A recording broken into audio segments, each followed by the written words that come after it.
Olá, nesse vídeo nós vamos dar uma continuidade ao estudo do livro do profeta Isaías, ainda tendo esse terceiro vídeo uma base introdutória.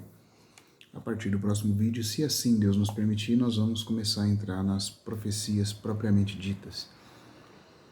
No primeiro vídeo, que foi postado ou repostado, porque ele foi gravado em áudio, e ele diz respeito a uma outra reunião feita onde o assunto da visão panorâmica de Isaías foi tratado, nesse primeiro vídeo em áudio, nós falamos acerca do paralelismo presente na natureza da profecia de Isaías. No segundo, nós vimos a importância do entendimento do cumprimento literal, das profecias bíblicas. E nesse terceiro, nós vamos, com a graça de Deus, contando com a misericórdia do Senhor, conforme eu até estive orando aqui, pedindo a Deus esse auxílio, essa ajuda, nós vamos ver um terceiro ponto, ou seja, o cumprimento literal dentro da profecia, pressagiando eventos futuros a serem também literalmente cumpridos. Então, o cumprimento literal da profecia, cumprimento histórico literal, pressagiando, ou seja, anunciando com antecedência, anunciando por analogia, fazendo uma analogia em relação a eventos futuros que devem acontecer num outro nível de cumprimento final da profecia bíblica. Então nós vamos falar desse ponto aqui agora.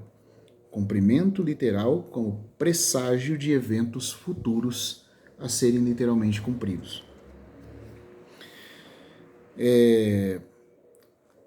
Nós vamos começar então usando alguns exemplos dentro da própria profecia do livro de Isaías.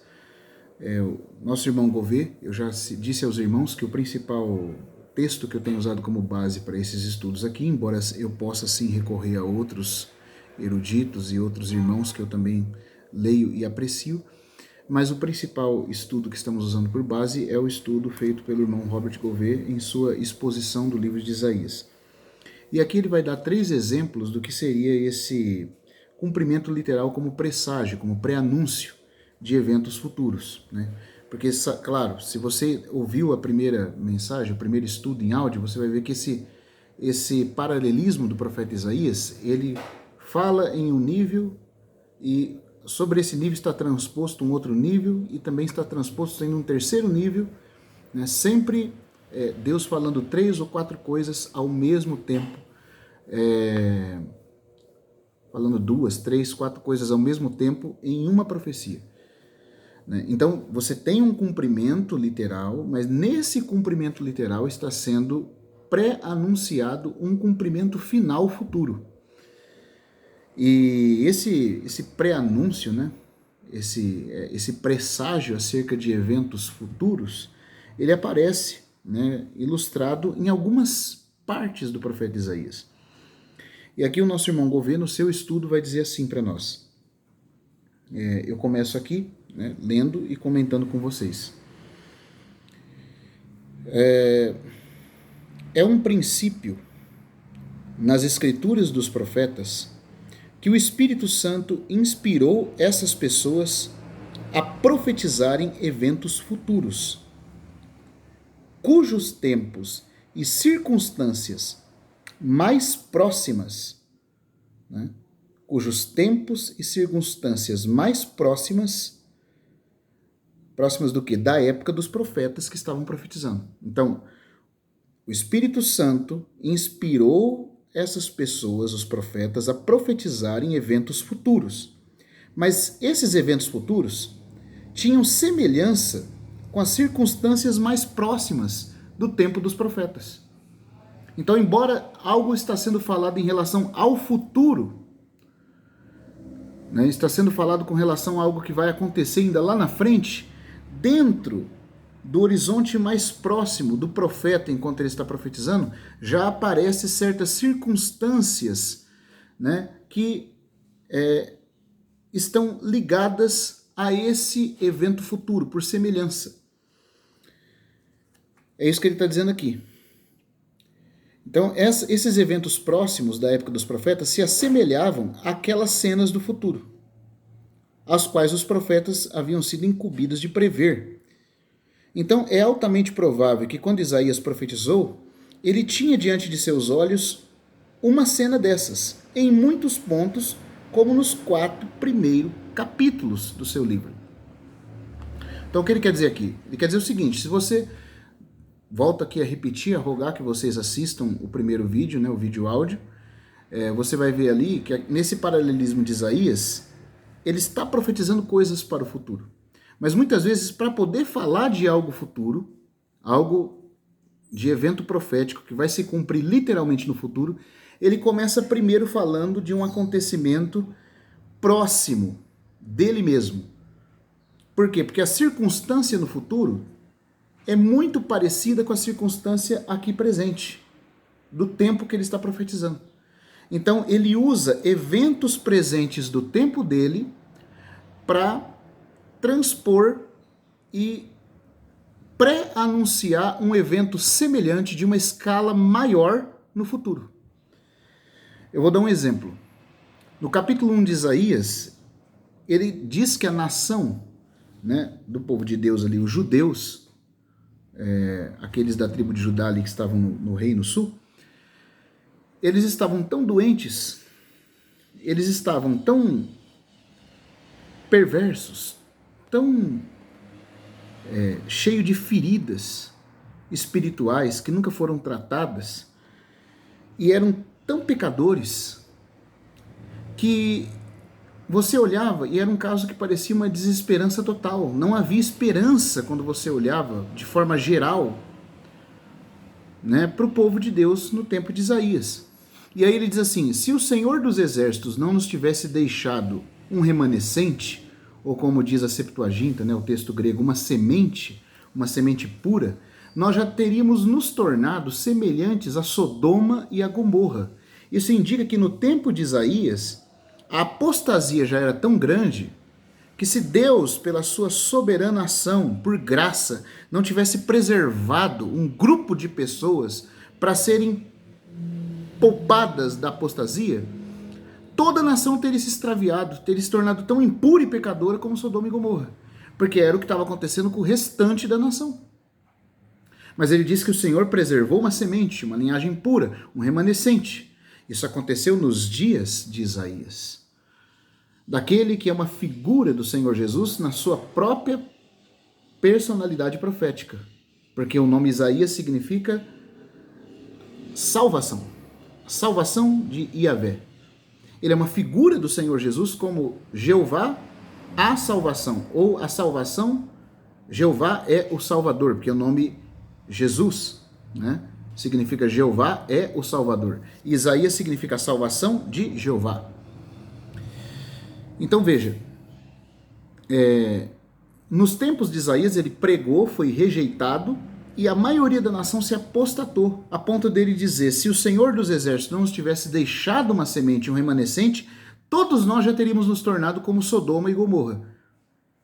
Agora veja, nos dias do Senhor Jesus, Jesus também pregou, foi rejeitado pelo povo, e um pequeno grupo de remanescente de judeus que não rejeitou a mensagem, mas que creu e se tornou parte da igreja judaica, a parte judaica da igreja cristã, esse grupo, esse remanescente, Paulo aplica a eles a profecia de Isaías 1, quando lá em Romanos ele cita a profecia em Romanos, ele diz que sobrevive ainda um remanescente pela eleição da graça.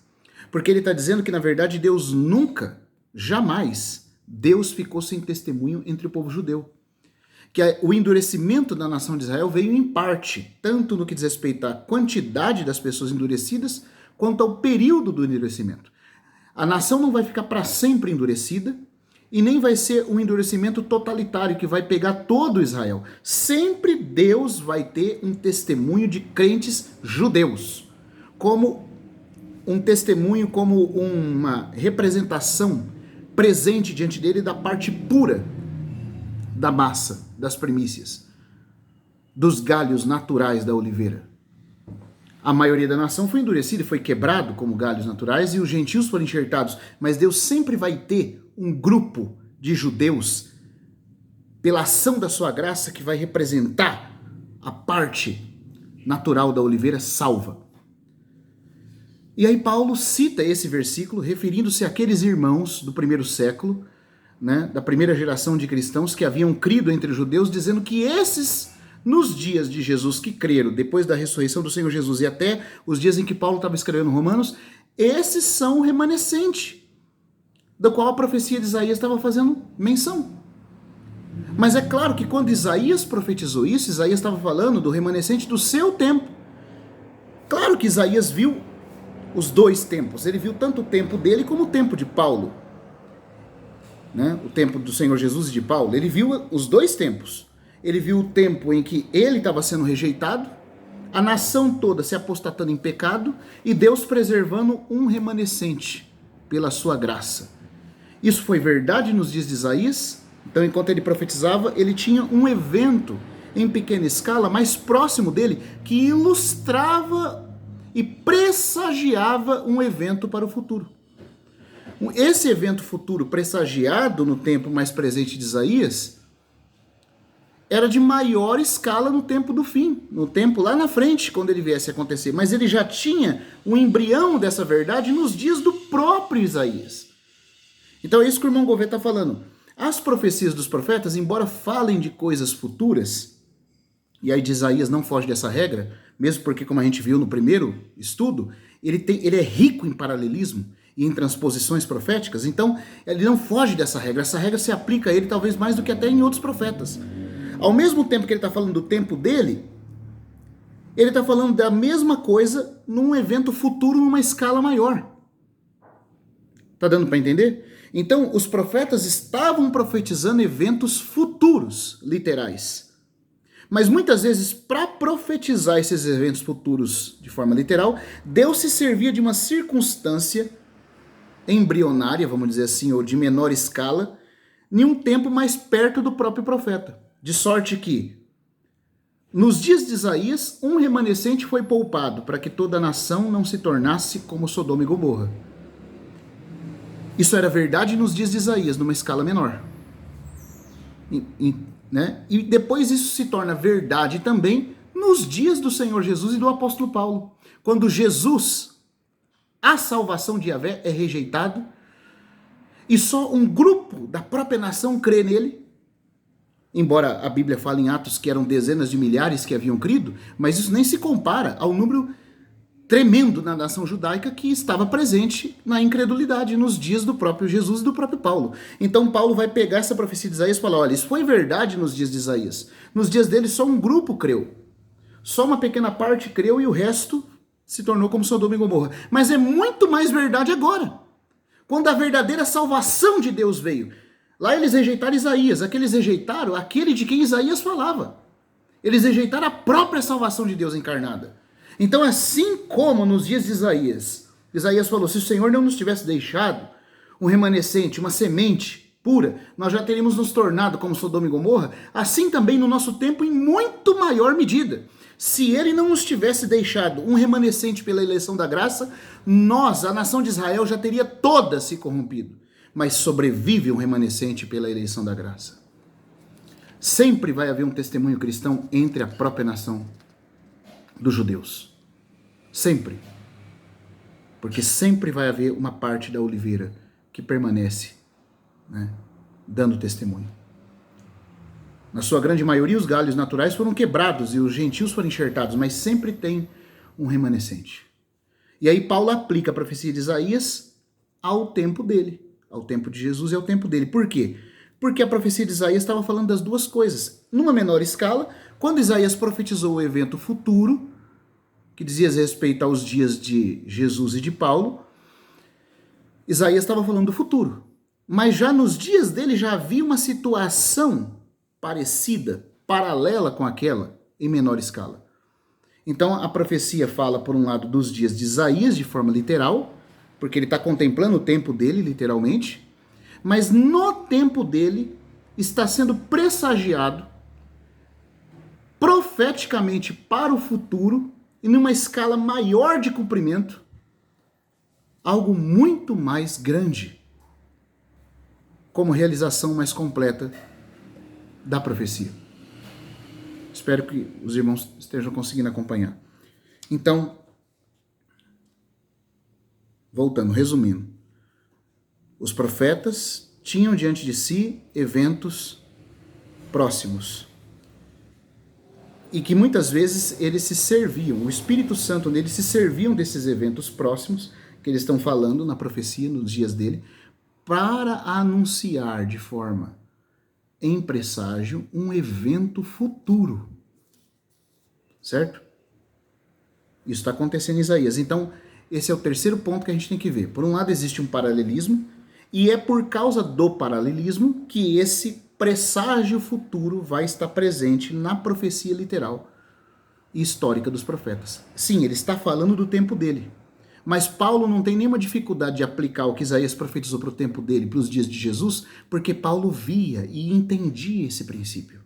Paulo via que o que está dito aqui está dito num primeiro nível, mas existe ainda um segundo nível de transposição em presságio futuro, que essa profecia vai se cumprir.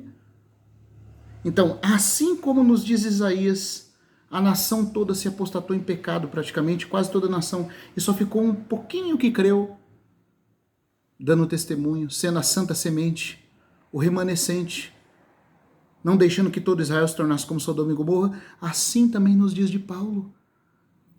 Nos dias do Senhor Jesus e de Paulo, apenas um grupo creu enquanto o resto da nação foi endurecida, mas ainda havia um grupo. Então Paulo vê, olha, isso que estava aqui de forma mais imediata no tempo de Isaías, se cumpriu sim parcialmente, de forma literal no tempo dele. Mas nesse cumprimento histórico literal do tempo dele estava pressagiado um evento futuro de maior nível de cumprimento, também literal, mas para o futuro, sobre a mesma nação de Israel. E aí você pensa que isso acabou nos dias de Paulo? Que o cumprimento final desse remanescente terminou nos dias de Paulo? Não. Apocalipse capítulo 11, profetizando o tempo do fim, diz que as duas testemunhas de Deus vão ser enviadas de volta a essa terra e vão profetizar 1260 dias vestidos de pano de saco e cilício. Juízo e lamento contra esse mundo. Quando completarem o ministério deles, a besta que sobe do mar, sobe do abismo, né, os matará. Seus corpos ficarão estirados em praça, naquela grande cidade que espiritualmente se chama Sodoma e Egito, onde também o seu Senhor foi crucificado. E aí você vê a menção de que Jerusalém finalmente se tornou realmente como Sodoma e como o Egito.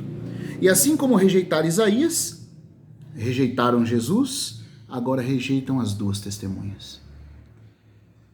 Então, só um remanescente de 144 mil selados é que creem, enquanto o resto da nação, 2/3 da nação, ficam ainda endurecidos e fazem aliança com o anticristo, e inclusive participam da alegria de ver as duas testemunhas mortas. Você vê a mesma coisa que aconteceu no tempo de Isaías, no tempo de Jesus e de Paulo, acontecendo de novo no tempo do fim.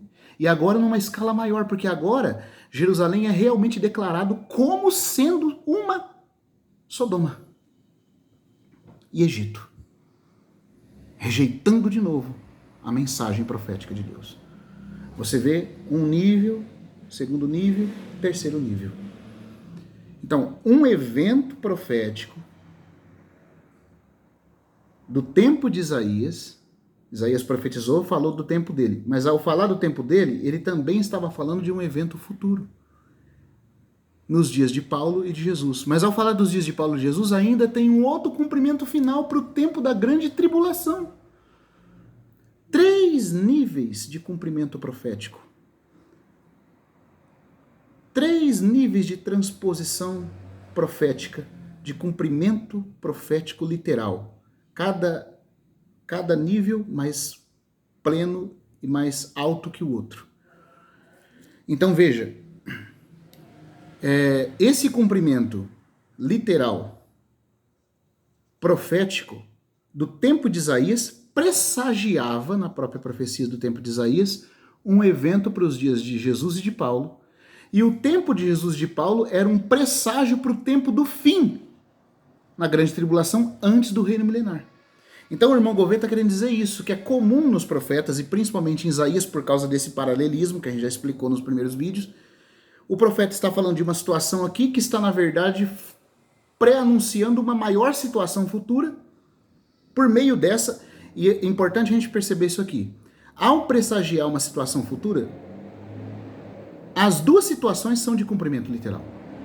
De nenhum modo, de nenhuma maneira, o fato de haver um pré-anúncio, uma analogia,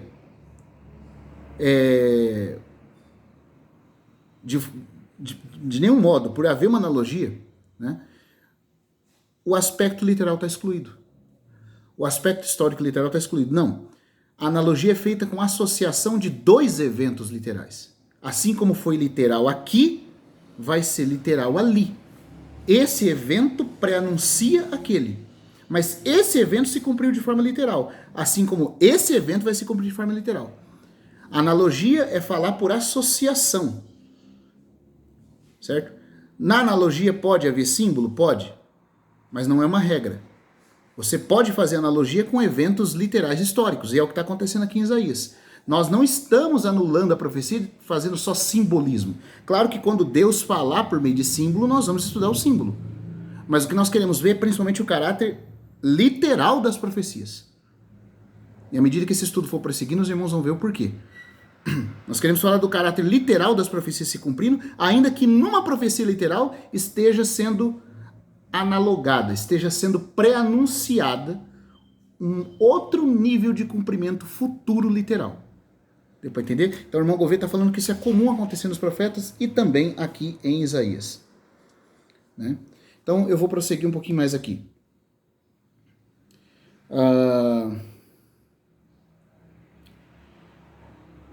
Pois nos dias de Isaías, a medida das iniquidades de Israel, né, estava quase cheia. A idolatria era nacional. E veja, quando ele fala Israel aqui, ele está incluindo a tribo de Judá no sul e as 10 tribos, a tribo de Judá e Benjamim, né, no sul, e as 10 tribos do norte. Israel por completo. Porque, embora a maior parte da idolatria mais severa foi no norte, mas as duas tribos do sul também não ficaram isentas de cair em idolatria. Então ele diz que nos dias de Isaías a iniquidade de Israel por completo estava quase cheia. Né? A idolatria era nacional. Além dos bezerros de ouro em Dan e Betel, aquelas armadilhas que Jeroboão pôs para Israel, também somos informados pela autoridade sagrada das Escrituras de que eles construíram altos ou altares em todas as suas cidades, desde a torre do vigia até a cidade cercada. E colocaram-lhes imagens e bosques, né, em toda a colina alta, debaixo de toda a árvore verde. E ali queimaram incenso em todos os lugares altos, como fizeram os gentios, a quem o Senhor levou de diante deles. Conforme aparece em 2 Reis, capítulo 17, versículo 9. Isso aqui estava tudo acontecendo no tempo do profeta Isaías. Agora vamos ver um primeiro evento, né, como exemplo, e que vem como consequência dessa idolatria em Israel. Vamos ver aqui um primeiro exemplo de uma profecia que está sendo feita para o tempo de Isaías, mas que está pressagiando ou pré-anunciando um evento profético, literal para o futuro em maior escala. Tá bom? Primeiro exemplo. Nos é dito que Isaías profetizou no reinado de Uzias, Jotão, Acás e Ezequias, que eram reis de Judá. O reinado de Uzias foi longo e bem-sucedido. Ele prevaleceu contra várias das nações vizinhas e, por suas conquistas, estabeleceu nas fronteiras do Mar Vermelho a cidade de Elat, como estação de comércio. Mas tentando assumir as funções sacerdotais de queimar incenso no altar de ouro, ele foi ferido de lepra e ficou assim até a sua morte. Essa história aparece no livro de Reis, você pode confirmar lá depois. Né? Então, Uzias foi um rei muito bom, o único problema dele é que a soberba tomou o coração dele e ele foi fazer o que não era permitido aos reis, queimar incenso como sacerdote. Na história de Israel nunca houve um rei sacerdote. Né? Por causa do pecado, o ofício sacerdotal e real estavam separados, mas Uzias quis reunir isso na sua única pessoa por causa da sua soberba e foi punido com lepra, ficando leproso até o fim dos seus dias. Desde o momento da sua aflição, que ele contraiu lepra, seu filho Jotão administrou o governo. O reino de Israel, durante esse período, estava em estado de extrema confusão, por traição e derramamento de sangue perpétuo. Mas o reinado de Jotão foi próspero, pois ele temia ao Senhor. Então, lá em Israel, nas tribos norte, estava uma confusão, né? Estava uma guerra civil, até uma troca de trono, mata um rei, a traição e tal. Mas com Jotão, o reino estava seguro, né? O reino de Judá. Nos seus dias, nos dias de Jotão, mais ou menos lá por 753 a.C., foi fundado Roma. Ah, se o povo judeu pudesse saber que a pequena província dos descendentes dos etruscos, né, lá na Itália, Roma, sendo fundada em 753 a.C., se eles pudessem saber o que esse povo ia se tornar, como que futuramente esse povo ia afligir o povo de Deus, como que os judeus seriam terrivelmente oprimidos pelo Império Romano. Mas ainda estava nos dias de Jotão, em 753 a.C., quando aquela cidade que ia se tornar o flagelo de disciplina sobre a nação judaica foi fundada, Roma.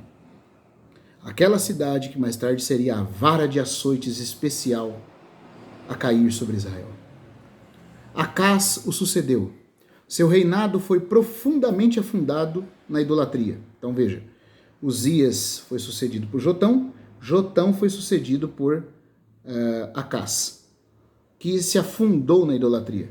Ele sacrificou até mesmo seus filhos pequenos. Em seu reinado, Peca de Israel, né? Israel aqui, agora estou falando das 10 tribos, tá? Então, havia a tribo de Judá e Benjamim no sul, que estavam sendo governados por Acás.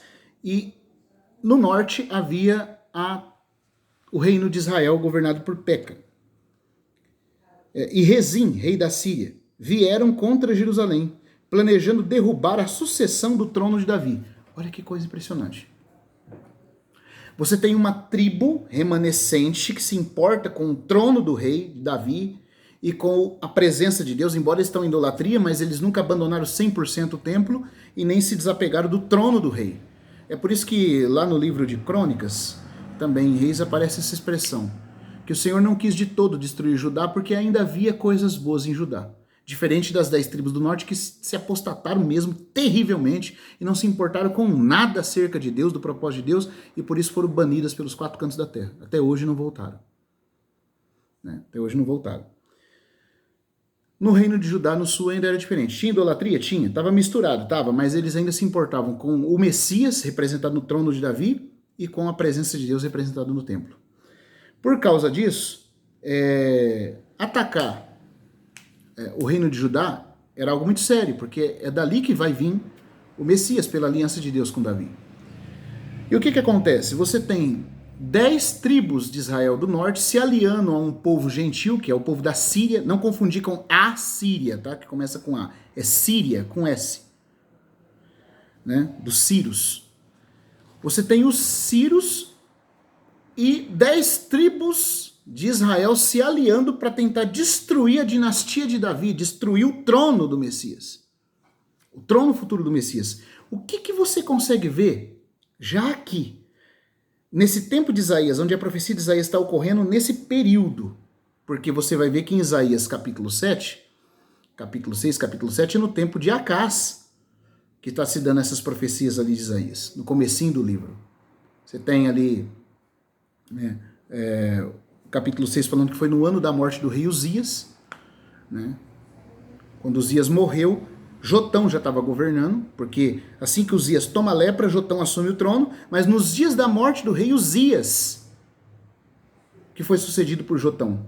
Então, quando Uzias morreu, Isaías viu o Senhor. E Jotão já estava no trono. Quando chega no capítulo 7, você tem Acás, não querendo com aquele com aquele ar de espiritualidade hipócrita, não querendo tentar o Senhor, não querendo pedir o sinal que o Senhor pediu para ele fazer. Para ele pedir ao Senhor. Então você vê que é nesse período, e é nesse período que Acaz está sendo cercado por 10 tribos do norte de Israel, do próprio povo de Israel, dos seus irmãos, que se aliaram aos gentios para destruir o trono de Davi. O que você consegue ver de presságio nesse acontecimento do tempo profético de Isaías que pressageia um evento futuro? No futuro, você também vai ter a maioria da nação de Israel desacreditando de Deus, se aliando aos gentios e tentando destruir o trono do Messias, ao tentar destruir Jerusalém. Onde isso vai se dar? Na confederação das nações com os judeus apóstatas no tempo do Armagedon. Você consegue ver que numa situação histórica profética de Isaías está sendo, por meio de um embrião, está sendo anunciado, pressagiado um evento de grande escala futura para o tempo do fim? Se você estuda com cuidado a Bíblia, você vai perceber que isso está acontecendo, sendo anunciado, pré-anunciado aqui. Então veja só, assim como houve uma aliança do mundo contra o remanescente de Judá, retratado na confederação da Síria e de Israel contra o trono de Davi, assim vai haver uma aliança do mundo com judeus apostatados que vão crer no sétimo rei, que vai ser futuramente o anticristo, e vão tentar destruir Jerusalém e o remanescente judeu que estiver adorando dentro do templo. Você consegue ver a mesma coisa? Então você vê que num evento de escala imediata de Isaías está sendo pressagiado um evento de maior escala profética, literal, para o futuro. Esse é o primeiro exemplo que o irmão Gouveia está dando aqui. Diz assim, ó.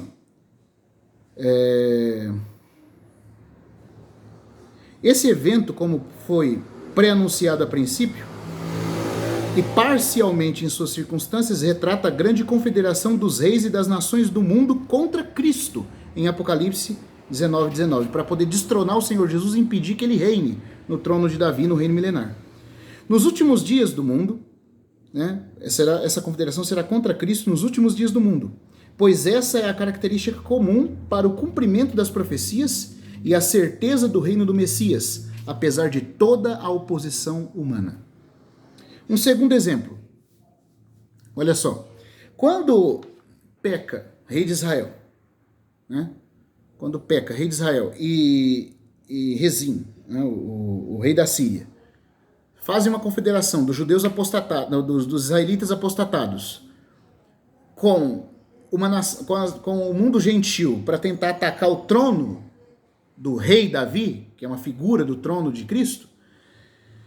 O que Acaz, que estava governando em Judá, faz? Ele, em vez de buscar ajuda em Deus, ele corre para fazer uma aliança com Tiglat-Pileser, o rei da Assíria, agora com A. Então, Acaz, em sua angústia, pediu ajuda a Tiglat-Pileser, o monarca da Assíria, que por conseguinte tomou a Damasco e matou Rezim. Na hora que ele matou Rezim, o Acaz falou, puxa, é nesse mesmo que eu tenho que confiar. Né? É nesse mesmo que eu tenho que confiar. Mas sua ajuda não restringiu os edomitas e os filisteus, que saquearam a Judéia impunemente em seu estado indefeso. Em Tiglat-Pileser, podemos reconhecer as características do anticristo, que é evidentemente profetizado em vários lugares de Isaías com o título de O Assírio. Você tem um artigo ali, O Assírio. E na aplicação de Acaz a esse monarca em busca de ajuda, pode ser visto o tipo da futura aliança entre os judeus com o último grande flagelo da sua nação. Então você tem uma figura aqui muito clara, muito nítida, né, desse acontecimento feito aqui num pequeno nível pressagiando esse segundo acontecimento futuro. O que é? Quando Acaz, que governava Judá, se viu oprimido pelo medo que ele tinha de Rezim e de Peca, ele, em vez de confiar em Deus, tanto é que Isaías 7, quando a gente estiver estudando lá, os irmãos vão ver, Isaías fala para ele pedir um sinal ao Senhor, e o Senhor daria o sinal, ele com a hipocrisia fala assim, não tentarei ao Senhor. Mas não está tentando, foi Deus que falou para ele pedir o sinal, mas ele, com a hipocrisia religiosa de parecer temente a Deus, falou, não tentarei ao Senhor, não pedirei um sinal. Aí Isaías responde até com certo sarcasmo, né? Homem, não basta você exigir, tentar aos homens, agora tentará também ao meu Deus? Portanto, o Senhor mesmo dará um sinal. Agora, por que Isaías faz isso? Porque Acaz não queria confiar em Deus. Acaz achou que seria mais conivente buscar ajuda na Assíria, o poderoso império assírio. Né? Por quê? Porque esse império era tão poderoso, eles estavam até mesmo num nível tão grande de poder que chegaram a matar Rezim, o rei da Síria, com S. Só que ao ele confiar na Assíria, a Assíria o traiu. E aquele povo remanescente do povo de Judá ficou em grande aflição, não sendo libertos por aqueles que eles acharam que ia ser o libertador deles. A mesma coisa vai acontecer no tempo do fim. Quando o mundo, judeus apostatados e o mundo, se unirem ao governo do sétimo rei, né, e vierem para fazer mal à Terra Santa, o povo judeu vai se aliar ao sétimo rei, que será o próprio traidor deles, achando que com essa aliança, a aliança que Daniel 9 profetiza que ele fará firme aliança com muitos por uma semana, uma chabua, um tempo de 7 anos, eles acharão que esse sétimo rei vai ser o Círio do Senhor, o libertador. Mal sabe eles que eles estão fazendo aliança com aquele que será a própria vara de açoite sobre eles, com a própria cauda do escorpião. Entendeu? Assim como foram traídos pelo rei da Assíria, assim serão traídos pelo anticristo, que é o verdadeiro rei que dominará sobre o território da Síria, sobre todo o território da Síria e da Babilônia, inclusive reconstruindo a grande Babilônia do Iraque no tempo do fim. Nós vamos ver isso quando a gente chegar lá na frente em Isaías. Eu espero que os irmãos estejam entendendo as associações aqui. Então, no primeiro exemplo, a gente viu, né, que os judeus sendo acossados pelos seus irmãos israelitas, que estão entrando em aliança com o mundo, para vir destruir o trono de Davi, representa o remanescente sendo apertado no tempo do fim dessa era, né? Esses judeus dos dias de Isaías. Nos dias de Isaías, os judeus foram apertados, os judeus da Judéia foram apertados, aflitos, porque Rezim e Peca, o rei de Israel e o rei gentil da Síria, estavam fazendo aliança para vir destruir o trono de Davi.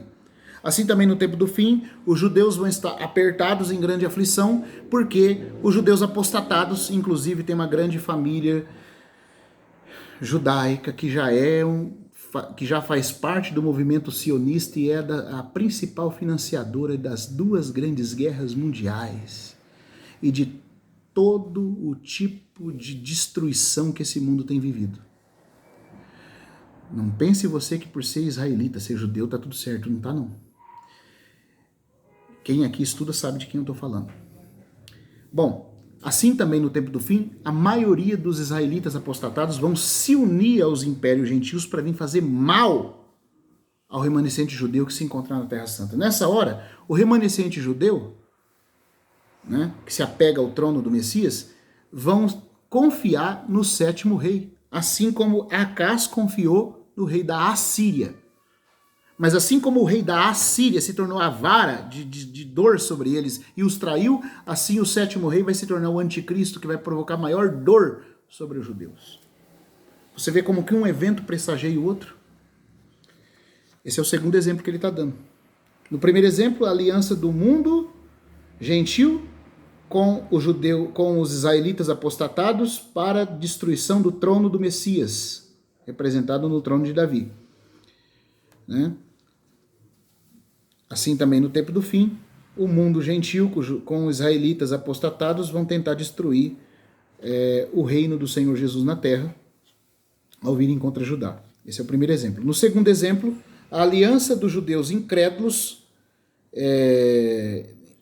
representados em Acás, né? A aliança de Acás e dos judeus incrédulos com Tiglat-Pileser, sendo uma representação da aliança dos judeus do tempo do fim com o próprio anticristo, que os trairá e os destruirá em maior medida. Provocará dano em maior medida. Agora vamos para o terceiro exemplo. Né? Vamos para o terceiro exemplo e aí nós concluímos o vídeo hoje e a partir do próximo vídeo nós já entramos na exposição da própria profecia de Isaías, tendo todo esse assunto dos 3 vídeos como base de fundo. Porque de uma forma bem dinâmica nós vamos fazer várias aplicações, tanto do aspecto histórico dos dias de Isaías, mas também sobre o que esses dias históricos de Isaías pressageiam para o futuro, já que a profecia de Isaías é de uma natureza de paralelismo constante. Tá? Então é por isso que é necessário ter esses eventos aqui como pano de fundo. Agora vamos ao terceiro exemplo. Em referência a esta aliança e a sua questão desastrosa, o profeta declara por inspiração que no tempo da glória de Israel, eles, né, os que os afligem, não mais permanecerão sobre eles, sobre a nação. Que depois quebrarão a sua aliança e os ferirão. Acás, tendo encontrado Tiglat-Pileser em Damasco, foi por seu exemplo aprovado por seus maus caminhos e substituiu um altar de um padrão derivado de idólatras pelo altar de bronze do templo. Então ele entrou em aliança com Tiglat-Pileser e para poder bajular o rei da Síria, ele tomou o altar do templo e colocou no lugar do altar dos idólatras. Removeu o altar do lugar onde deveria estar. Após um reinado de 16 anos, ele morreu. Depois desse Acás, que confiou em Tiglat-Pileser e foi traído por ele, veio o reinado de Ezequias, o seu filho, de quem é dito que não havia rei antes dele que se convertesse ao Senhor de todo o coração como ele o fez. Esse Ezequias, que se converteu a Deus de todo o coração, restaurou a cerimônia, restaurou a cerimônia da lei e convidou Israel e Judá a realizarem as festas do Senhor. Alguns zombaram, mas uma grande multidão se reuniu em Jerusalém para celebrar a festa. Isso pode ser visto no livro de Reis e também nos textos de Isaías ali, a partir do capítulo 36. O avivamento da religião entre a nação que naquele momento ocorreu é provavelmente um tipo da conversão dos judeus do remanescente sob o Messias, quando este vier. Então veja, um grupo de judeus zombou de Ezequias. Um outro grupo de grande número se reuniu a Ezequias e celebrou a festa, e houve um avivamento no reino norte de Israel e em Judá. No reino norte, entre os que estavam ali ainda dentro do território de Israel, já que o reino norte estava muito defasado, muito debilitado, mas ainda havia gente ali, e também em Judá houve um avivamento de pessoas voltando ao Senhor. Um grupo zombou de Ezequias, mas um grupo creu e foi feito a festa. Isso é uma figura, o irmão Gouveia está dizendo aqui, da salvação do remanescente judeu eleito, sob o Messias, que primeiro foi zombado pelos seus pais, assim como muitos zombaram de Ezequias, muitos zombaram do Senhor Jesus. Mas assim como depois muitos se apegaram a Ezequias e houve o avivamento da nação e toda a nação passou a servir o Senhor nos dias de Ezequias, assim também toda a nação mais tarde vai servir ao Senhor, toda a nação de Israel será salva e servirá a Yahvé sobre o reinado do Messias. E está implicado claramente que quando esse grupo de eleitos do tempo do fim o reconhecerem, ele voltará. E, portanto, a conversão parcial dos judeus antes da grande tribulação será um grande sinal de que o Filho do Homem está próximo. Nessa época, o Império Assírio, nessa mesma época, o Império Assírio atingiu seu auge e Israel foi levado em cativeiro. Israel aqui diz respeito às 10 tribos do norte, tá bom? Assim, nesse fato, está sendo profetizado que os judeus ainda por uma terceira vez finalmente serão escravizados por seu inimigo feroz e sutil, representado no rei da Síria, o homem do pecado. Mas, no reinado de Ezequias, temos um tipo maravilhosamente exato da história do futuro anticristo na destruição do exército de Senaqueribe. Agora veja, aqui tem um quarto exemplo desse presságio.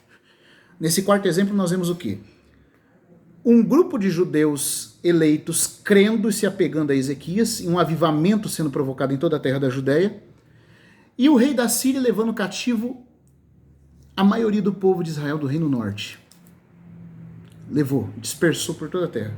E por fim, esse rei da Síria envia Senaqueribe, que de forma blasfema, representando o poder da Síria, o poder do rei da Síria, ele blasfema e diz: eu vou fazer a mesma coisa com Judá, com o trono de Davi, e não há quem possa me impedir. E ele blasfema terrivelmente contra Deus. O que é isso senão uma figura do anticristo, que depois de trair a nação de Israel, na sua maioria, a nação de Israel que vai confiar nele, ele vai trair eles, assolá-los, e também vai reunir as suas forças e as suas tropas, como diz o texto de Zacarias 12, para atacar também a própria cidade de Jerusalém e destruir o templo e os que nele adoram. Ele vai tentar fazer isso. E o texto de Zacarias diz que ele vai até começar a penetrar dentro da cidade. Ele vai começar a querer entrar dentro da cidade. Mas a hora que ele for ultrapassar os umbrais das portas da cidade, o clarão do Filho do Homem vai se manifestar no céu. E Zacarias diz: então virá Yahvé, meu Deus. Então virá Yahvé, meu Elohim, e todos os seus santos com ele. Virá Elohim, virá Yahvé, meu Elohim, e todos os seus santos com ele. E o Senhor ferirá as tropas do anticristo. Assim, o anticristo não vai conseguir destruir Jerusalém e o remanescente que crê, porque o Senhor em pessoa vai intervir, pondo um fim à blasfêmia dele e à sua atuação maligna no mundo. Assim também aconteceu nos dias de Isaías, quando o rei da Assíria, que era uma figura do anticristo, por ter dizimado os traidores da nação que se aliaram a ele, que são as 10 tribos do norte, tentou também destruir o remanescente que cria no rei Ezequias dentro de Judá. Mas quando ele partiu contra o remanescente fiel que se apegou a Ezequias, figura do Messias, porque o rei Ezequias é descendente de Davi, e sendo descendente de Davi está a unção do reinado messiânico sobre ele. Então se apegar a Ezequias em figura era se apegar ao Messias. Você está vendo aqui nessa figura que o remanescente se apegou a Ezequias e foi poupado. Quando Senaqueribe tentou entrar, o próprio Deus interveio e exterminou as tropas do rei da Síria e livrou o remanescente. Assim também vai ser no tempo do fim. Quando o anticristo houver prejudicado a maioria da nação de Israel, ele vai partir com todas as suas forças para tentar destruir a própria Jerusalém. E Zacarias 12, você pode ler lá. Deus diz que soberanamente ele vai permitir o ajuntamento das nações contra Jerusalém. Mas que quando o anticristo estiver ali para pisar nos umbrais, para dentro da cidade, virá Yahvé, meu Elohim, e todos os seus santos virão com ele. Aleluia, irmãos. Se eu começo a falar muito disso, eu me emociono. Que dia vai ser esse? Quando toda a casa de Judá estiver cercada, quando o remanescente deles estiver em aperto, eles olharão aquele a quem traspassaram. E aquele que foi rejeitado por eles se tornará um instrumento da sua salvação. Elohim, meu Yahvé, virá. Quem é Yahvé Elohim? Jesus Cristo, o Messias. Jesus Cristo, o Mashiach. Ele virá com todos os seus santos e exterminará, por interferência sobrenatural, as tropas do anticristo, assim como o anjo de Yahvé saiu e feriu as tropas de Senaqueribe quando ele tentou entrar e exterminar também o remanescente judeu e o trono de Davi. Você vê a mesma coisa? A mesma coisa vai acontecer. Mas no reinado de Ezequias temos um tipo maravilhosamente exato da história do futuro anticristo na destruição do exército de Senaqueribe, depois da sua ousada blasfêmia e das orgulhosas palavras que proferiu através de seus mensageiros a Ezequias. Para animar os pensamentos desesperadores do rei judeu e do seu povo, uma série de profecias foram proferidas, as quais, embora declarassem os terrores daquele grande dia do Senhor, ainda culminavam com a plenitude e triunfo da glória que virá. De acordo com esse esboço, será o meu esforço, o irmão Gouveia falando aqui, apontar onde as profecias diante de nós se assemelhavam principalmente ao estado de Jerusalém da Judéia nos dias em que foram entregues, nos dias de Isaías, né? Mas como a profecia faz uma transposição, depois disso, a seguir, os pontos em que obtiveram uma conclusão parcial na primeira vinda do Senhor. E então, num terceiro nível de transposição, explicar ainda mais completamente as profecias que ainda esperam o seu desenvolvimento completo nos tempos anteriores, presentes e posteriores ao seu retorno. Então é isso que o nosso irmão se propõe a fazer e nós vamos segui-lo ao longo desse estudo, fazendo comentários e contando com a graça de Deus e com a revelação do Espírito Santo na dependência da boa mão do Senhor. Tá bom? Vamos parar por aqui e no próximo vídeo nós continuamos, agora já entrando dentro da própria profecia do profeta Isaías, no capítulo 1 em diante. Que Deus abençoe a todos. Até o próximo vídeo.